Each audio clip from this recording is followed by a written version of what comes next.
What if your thinking is a field you've learned to harvest, not a truth you've discovered? Socrates didn't promise certainty, but he did promise a map. A map that reveals new paths whenever you reach a dead end. If you're willing to walk with that map, 5 lessons emerge. Not as slogans, but as practices you can live by.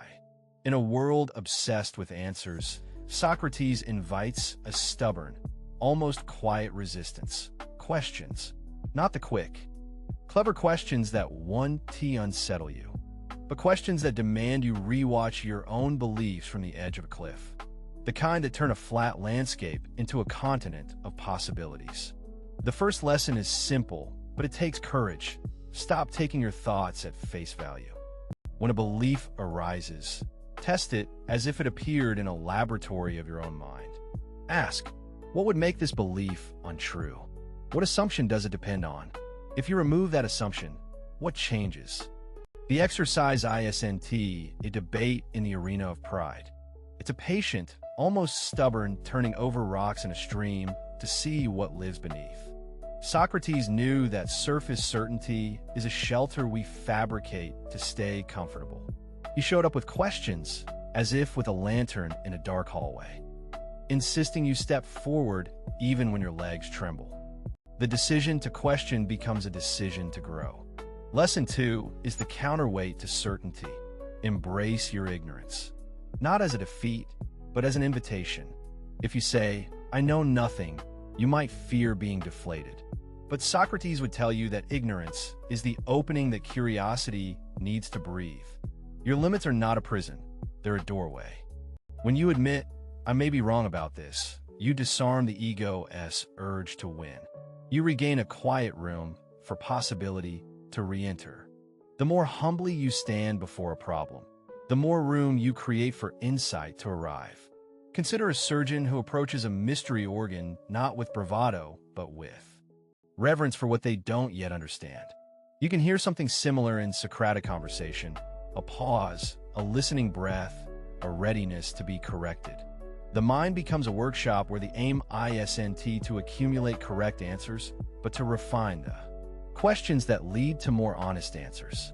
Lesson 3 arrives through dialogue, the art of questioning with another person rather than at them. Socrates didn't lecture, he invited.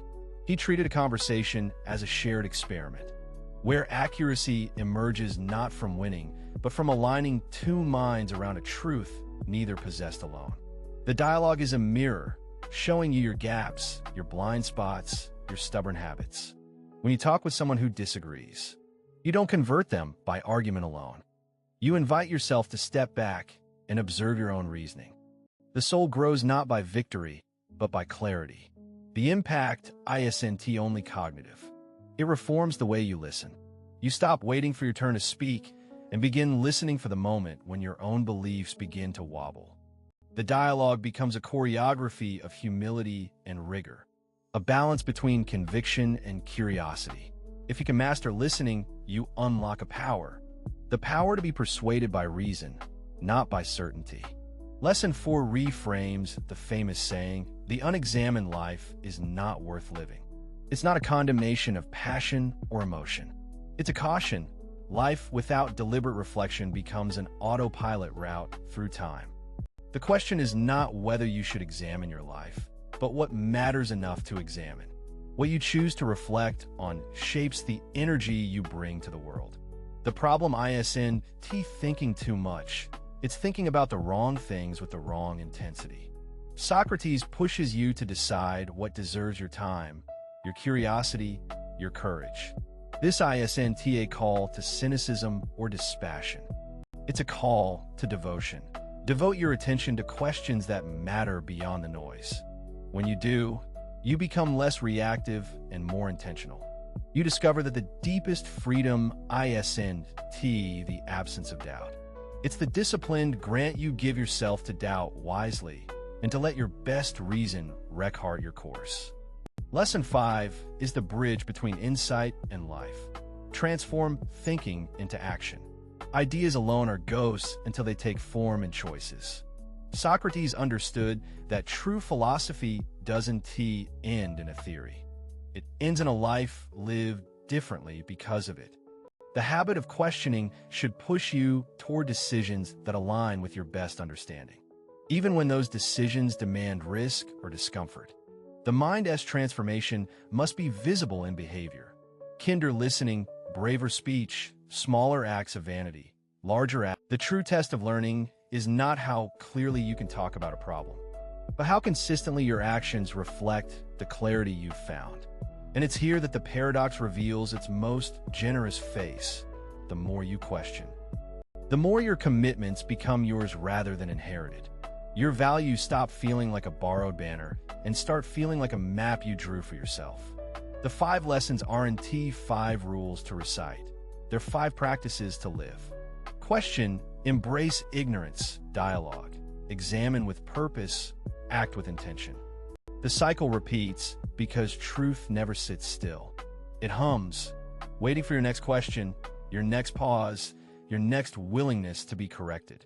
Now, imagine applying this not as a lecture to your past self, but as a practice for your future self.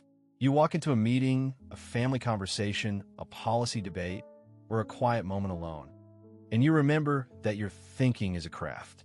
You ask better questions before you answer. You admit what you don't know before you pretend to know all. You invite others to refine your thinking with you. You design your day with moments of deliberate reflection. You move from the certainty that suffocates to the curiosity that frees.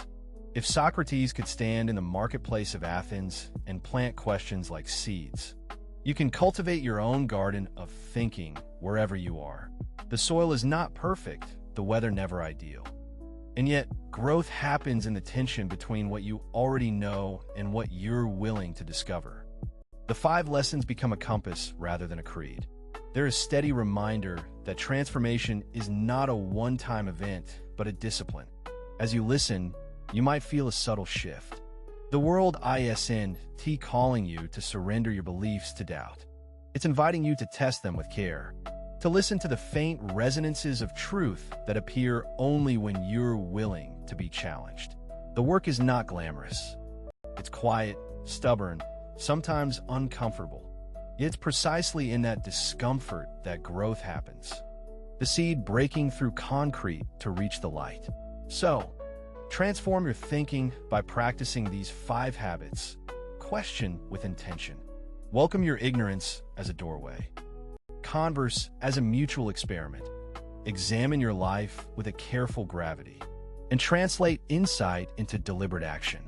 Let your mind be a field in which you plant questions, water them with humility, and harvest decisions that shape a more thoughtful life.